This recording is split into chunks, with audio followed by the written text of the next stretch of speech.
dropping your swords, give me the sword. This is something normal a woman wouldn't do. To his left, she's in front of a man double her size trying to fight him off until she was gashed in her neck. So Islam began as something strange and shall return to being that stranger. He says, sallallahu alayhi wa sallam, فَطُوبَى لِلْغُرَبَى. Glad tidings, a great reward. That infamous tree in Jannah for the strangers. Meaning, don't shy away from being a stranger. Lift your head up. You're a Muslim. The finality is yours. No matter what the pressures get to with the Muslims, always know that even if Allah didn't tell us how, He told us how the story is going to end.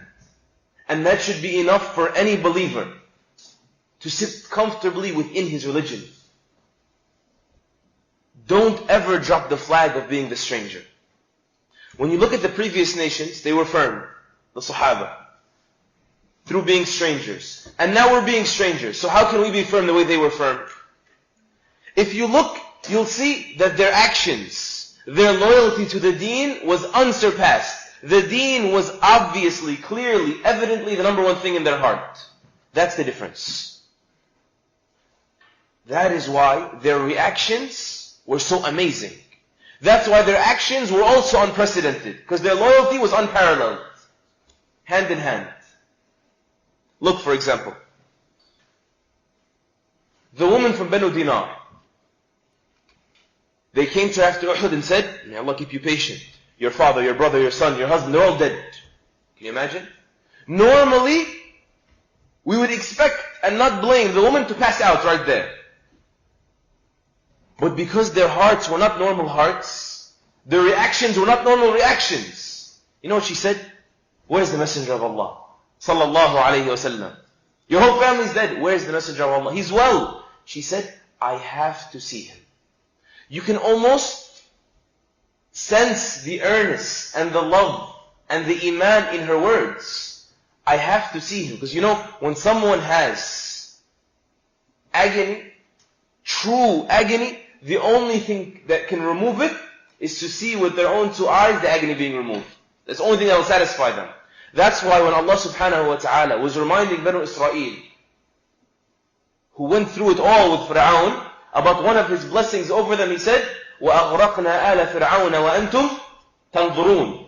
And we made Fir'aun drown while you looked on. Meaning, as a repayment for a bit of what He put you through.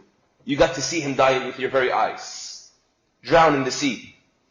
Behind Musa alayhi salam and Banu Israel. So she says, I have to see him. She couldn't say anything else, because her love for Muhammad sallallahu alayhi wa sallam, for Islam, was more than her love for her parents and her children, her son, her husband, all. Look, for example, up at Nusayba bint Ka'b radiallahu anha, Umara. In the battle of Uhud also. When she saw the men running away, she ran towards Muhammad sallallahu alayhi wa sallam. You're dropping your swords, give me the sword. This is something normal a woman wouldn't do. The Prophet ﷺ wakes up from being unconscious. He doesn't look to his right or to his left. She's in front of a man double her size trying to fight him off until she was gashed in her neck, a gash that later on led to her death. How could she do that? Normally a woman wouldn't do something like this. That was the height of their hearts, and this is why their actions were so brilliant and amazing and astounding. So this is the key. Depending on how hard you work to polish that heart of yours will determine how you fend in the time of fitna. In this time when we're strangers.